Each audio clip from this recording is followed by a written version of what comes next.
Salve, salve, meus queridos amigos! Ao longo da história, nosso planeta passou por momentos marcantes que mudaram a forma como vemos o mundo.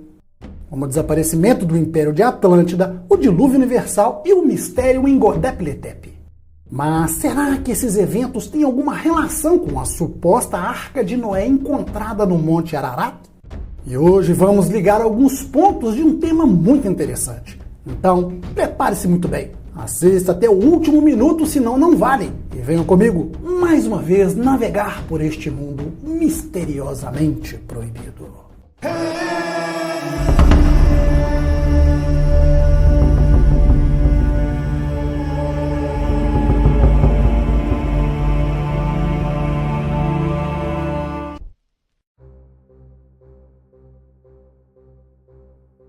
O grande dilúvio, na forma como conhecemos, foi muito bem documentado na mitologia em todo o mundo. O encontramos nos registros feitos pelos sumérios, acádios e babilônios. No entanto, talvez o registro mais polêmico seja do sacerdote egípcio Solon, em 600 a.C., embora o evento tenha ocorrido em 9600 a.C. Lembremos que foram as informações que Solon passou a seu neto Platão que se tornaram a grande fonte sobre o antigo Império de Atlântida. Porém, entre todas, a mais conhecida é a história bíblica da Arca de Noé. E as evidências praticamente indiscutíveis do grande dilúvio estão em várias partes do mundo. Porém, a mais surpreendente foi descoberta por um pastor de ovelhas em 1948 na atual Turquia. Tempos depois, foi identificado pelo experiente capitão e cartógrafo turco enquanto examinava fotografias aéreas de seu país. Durupinar viu uma formação em forma de navio maior que um campo de futebol, chamando sua atenção em meio ao terreno acidentado e rochoso. Lá encontraram inscrições antigas e várias pedras âncoras gigantes que ao longo dos milênios permaneceram praticamente intactas.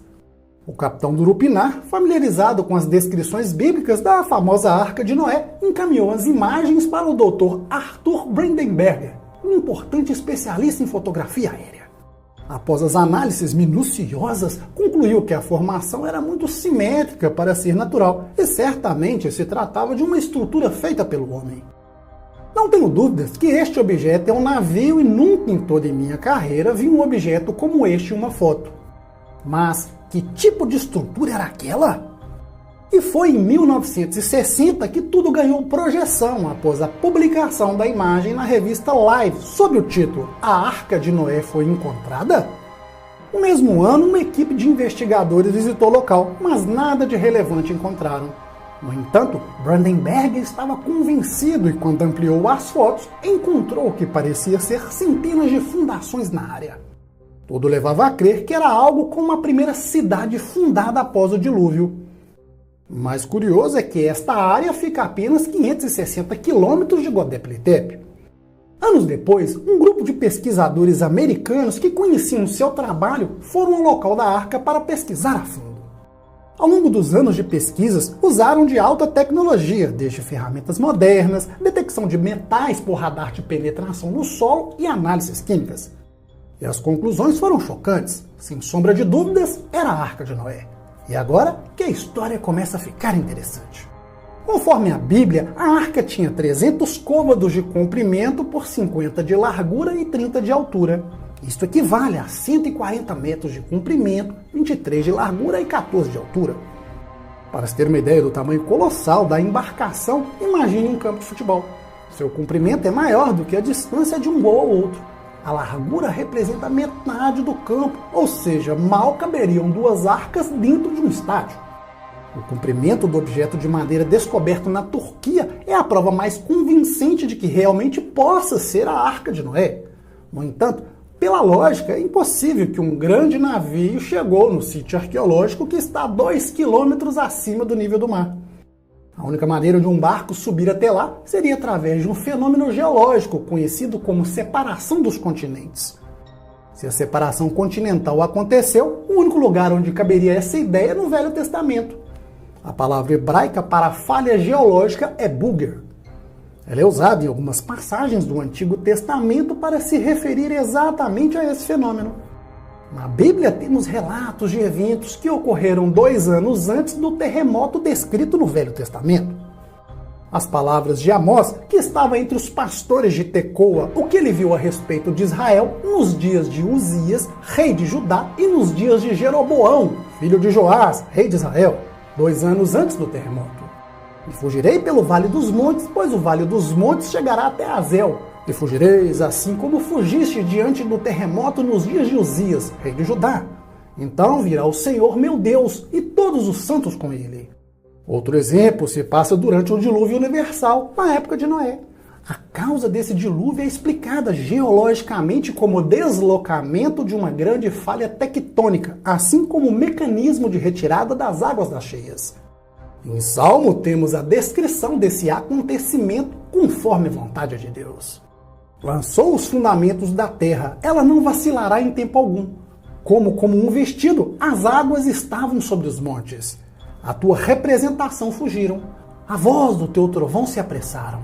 Subiram aos montes, desceram aos vales até o lugar que para elas fundaste. Termo lhes puseste, que não ultrapassarão, para que não tornem mais a cobrir a terra. O mais interessante é que as montanhas de Arará, que era o local de descanso da arca, está em uma região tectonicamente ativa na junção de 3 placas litosféricas. Se a separação continental ocorresse durante o dilúvio de Noé, uma série de dificuldades envolvendo o deslocamento tectônico poderiam ser resolvidas. O rápido distanciamento das placas tectônicas no meio do oceano explica o grande número de rochas vulcânicas no fundo do mar. A antiga fragmentação dos continentes pode ser facilmente explicada pelas imensas forças catastróficas do dilúvio de Noé. As forças quebraram a camada mais profunda da crosta terrestre, se tornando placas móveis que se moveram por um curto período. Tanto no nordeste dos Estados Unidos quanto na Grã-Bretanha existem camadas sedimentares semelhantes, ou seja, os mesmos fragmentos de rochas. Então, como não havia sedimentos no meio do oceano, a conclusão foi que a separação continental aconteceu no final do dilúvio. Como consequência desses abalos sísmicos, o vulcão que supostamente afundou a arca e a preservou em sua lava pode ter se formado depois que chegou ao Monte Arará. A confirmação veio com um radar que revelou uma estrutura simétrica com um posicionamento lógico do contorno. Sem dúvidas, foram feitos por mãos humanas. Além disso, na cavidade ao lado da suposta arca, encontraram vários objetos petrificados, como esterco, pedaços de madeira, um chifre e, por último, alguns pelos de gato. Mas meses depois, o governador turco da província de Bingöl autorizou novas escavações e outra descoberta fascinante foi encontrada. Aparentemente eram várias peças de madeira que, de alguma maneira, foram presas ou coladas para formar uma forte viga. Porém, era um método desconhecido para os antigos construtores, pois implica um conhecimento avançado de construção naval, muito superior a qualquer coisa que vimos do mundo antigo. Após as análises, provaram que não era apenas de madeira, mas também haviam pregos de ferro embutidos. Isso é incrível porque, segundo a teoria vigente, a Idade do Ferro começou por volta de 1200 anos antes de Cristo, ou seja, são evidências de pregos de ferro usados em uma construção muito mais antiga. Detectores de metal encontraram amostras de placa e grandes rebites em forma de disco. Os rebites eram feitos de uma combinação de materiais, o que indica um conhecimento altamente avançado de metalurgia e engenharia. As âncoras eram presas aos navios com cordas de cânhamo. Quando os peregrinos encontraram as âncoras, tiveram certeza que era a arca. Era comum esculpirem uma grande cruz para representar Noé e cruzes menores representando sua família. Para o mundo moderno, isto parecia inacreditável, mas a localização da arca não era segredo nos tempos antigos. A prova disso é que sua localização foi registrada em muitos documentos históricos. No épico de Gilgamesh, temos: após 12 dias na água, Upnat-Sitchin desembarcou no Monte Nícia.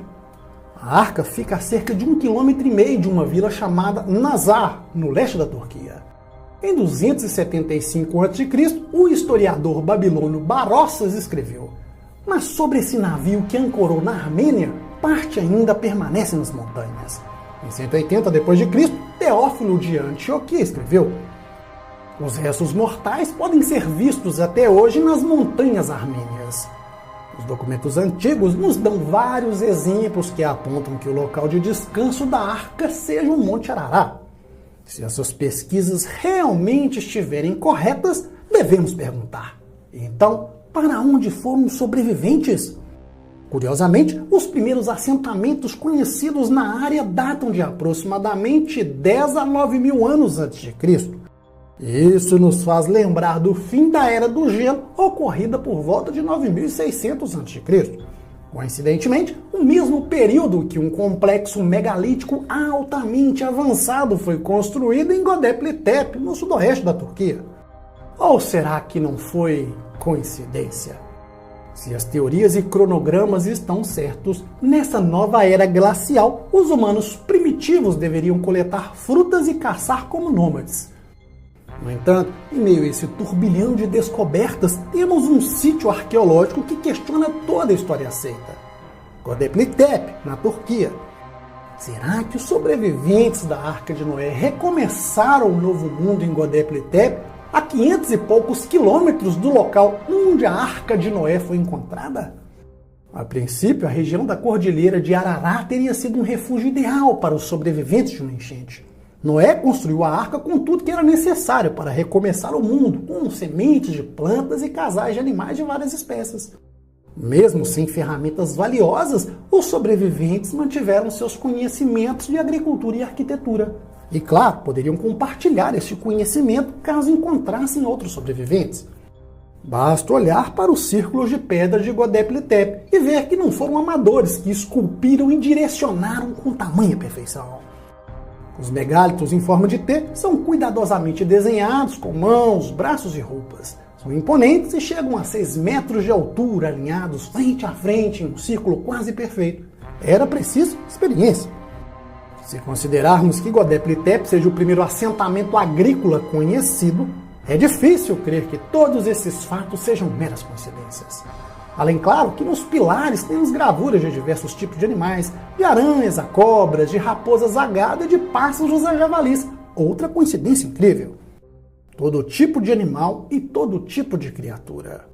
O filósofo Platão nos dá outra pista importante sobre a data do dilúvio, quando se refere ao cataclismo que fundou Atlântida.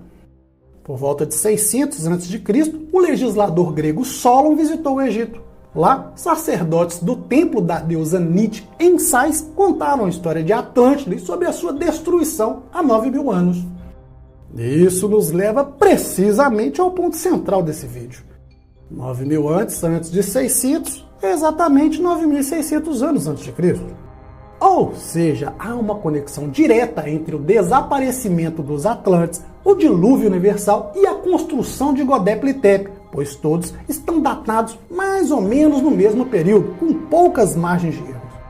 Então, a pergunta final é possível que Göbekli Tepe tenha sido criada pelos sobreviventes atlantes para recomeçar uma nova sociedade? Deixe tudo o que você acha nos comentários.